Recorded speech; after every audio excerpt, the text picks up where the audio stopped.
Hello everyone. Another book review from me, so let's get into it. I'm reviewing a book called The Gori's Daughter by Shazia Hobbs. So The Gori's Daughter by Shazia Hobbs, published by Ringwood Publishers.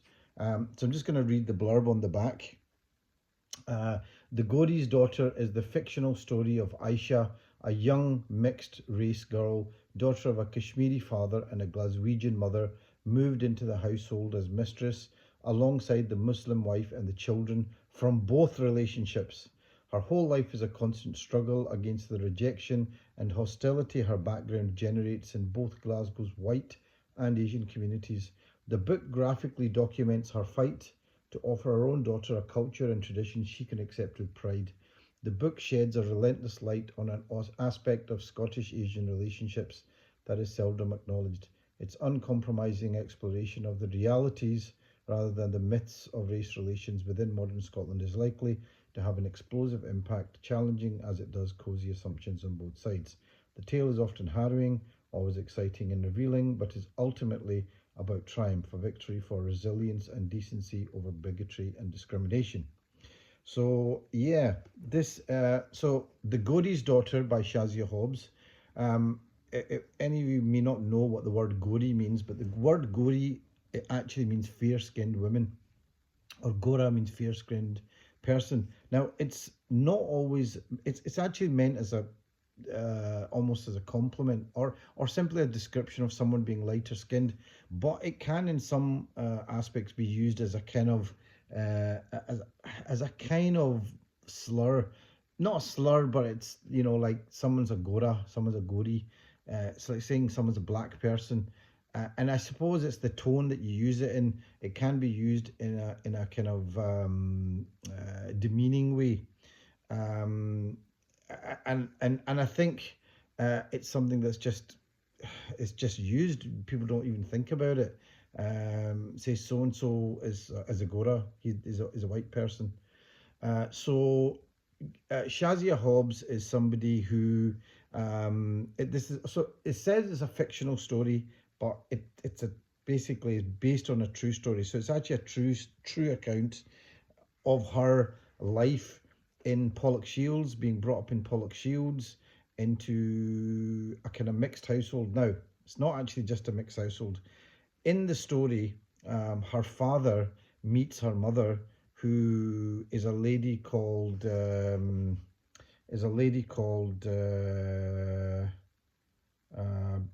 I've actually forgotten who the lady is, what the name is.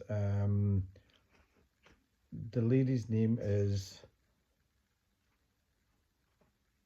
oh goodness me! Right. The reason I'm hesitating is because the person that has written this actually was brought up in Pollokshields, which just happens to be where I'm from. So I actually know the people in this book, and that's a very strange experience because I was reading through this book and I realised that people that have been written about, all the names are fictional. So she's given them aliases, and I'm sure that that's for legal reasons, and fair enough. But I realised that people I was reading about in the book were people that I know really well. In fact, I know that there are some people that I was related to that are actually in the book, and that was a bit of a shock to suddenly realise that she's writing about people, and not always badly. Sometimes she just mentions them that they happen to be around, but some of the other people in the book are, like, for example, her father. I mean, she names him as somebody called Abbas. I'm pretty sure I know who she's talking about, and he comes off really pretty terrible, like a complete narcissist.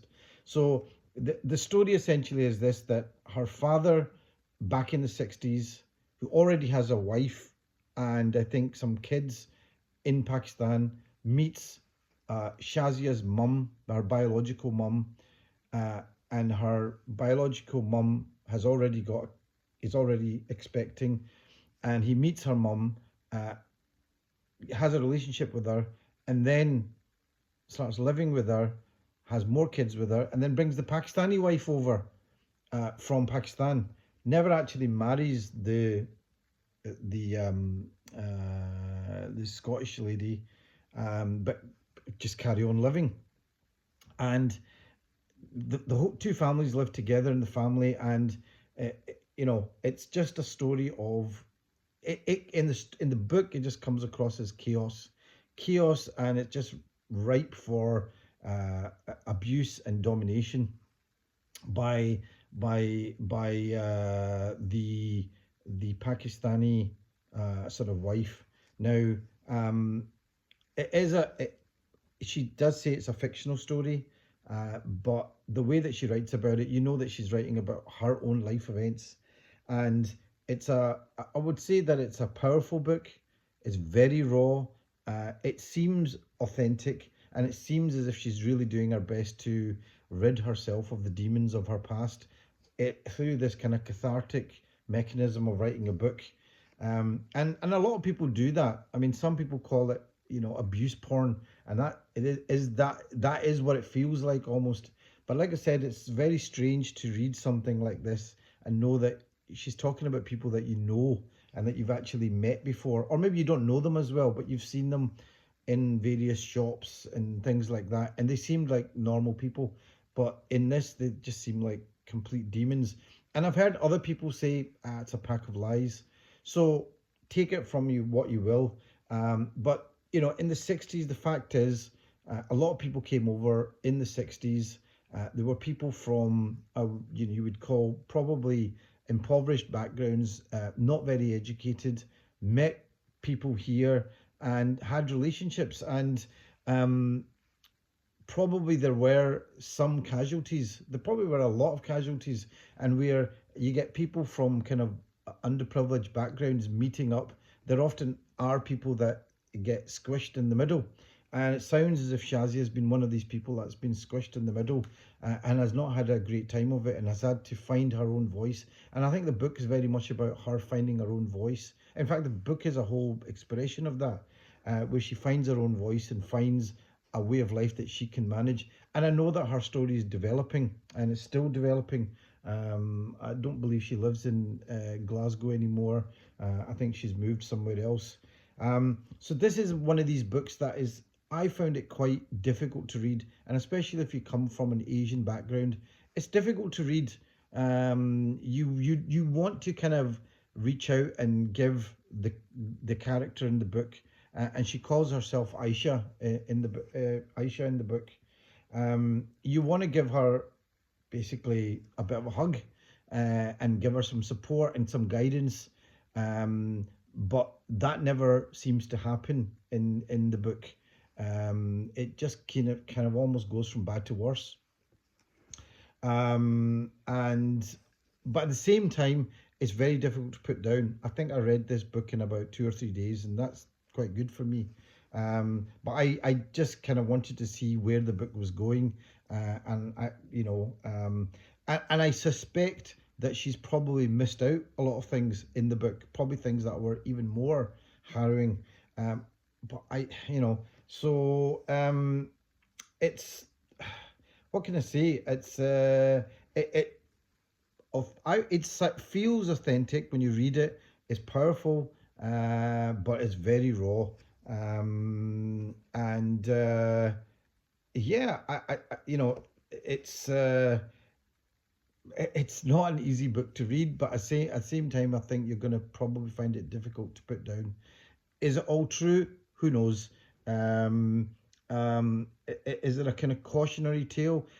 You would think reading this, you'd think that, look, mixed race relationships are never going to work. But if you read about it, it's more than just a mixed race relationship. There was chaos almost from the beginning, almost no planning.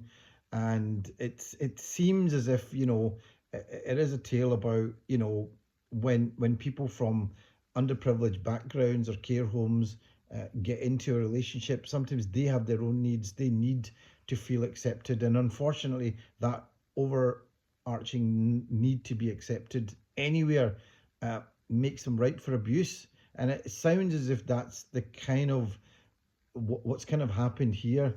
I would hope that things have changed, and I think in many ways they have, because the people that came over in the 60s had no institutions, no kind of precedents to base their lives on. And now at 60, 70 years on, there are lots of uh, institutions that have been formed. Even back then, the distinction between arranged marriage and forced marriage wasn't even there. And the character goes through horrendous things. She uh, is taken away, and she has to undergo a forced marriage where she gets married off to somebody in Pakistan, some cousin. She even has a child. Um, I know that from what I know, that the author's actually, developed a relationship with the child, and the child is around. So but she's had other kids, and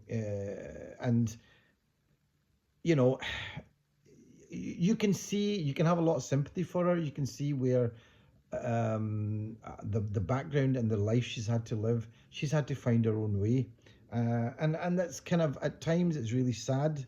But again, it's, and then at times you feel quite angry for how the adults are putting her through that. I suppose the voice that hasn't come through here is her deceased father's voice. He's not really given a voice. He just comes across as a complete narcissist of the worst kind. And he's often supported by people in the community, not just the Asian community, but people in the white community. He's very friendly with the police force and things like that, and politicians, because he's a very charming kind of person. But if you know anything about narcissism, people who are narcissists are often very charming anyway. Um, I don't know what else to say about this. It's The Gori's Daughter by Shazia Hobbs. I would say it's a powerful book. Not easy to read, especially if you're from an Asian background. But yeah, it's a kind of book I think could really be picked up by people who are not very sympathetic to Pakistanis, Muslims, and would say, you see, that's what they're like, and that's a bit of a shame. But unfortunately, disasters did happen, especially with the early community, and it kind of highlights some of the worst aspects of humanity, where people are abused and used, and that's quite sad. But like I said, it is based in the story is based in Glasgow, in Pollokshields, and a very Glaswegian feel does come through with it, but also a very Mirpuri, Kashmiri kind of sense, and often she will talk in her Mirpuri kind of dialect when she's writing things down. So that's The Gori's Daughter by Shazia Hobbs. I must admit, it was a difficult read at times, but I also couldn't put it down. I kind of wanted to carry on reading, and I had lots of questions in my mind for the author as to how she sort of navigated things, and kind of sad as well. So hope you enjoyed that, and see you at the next review.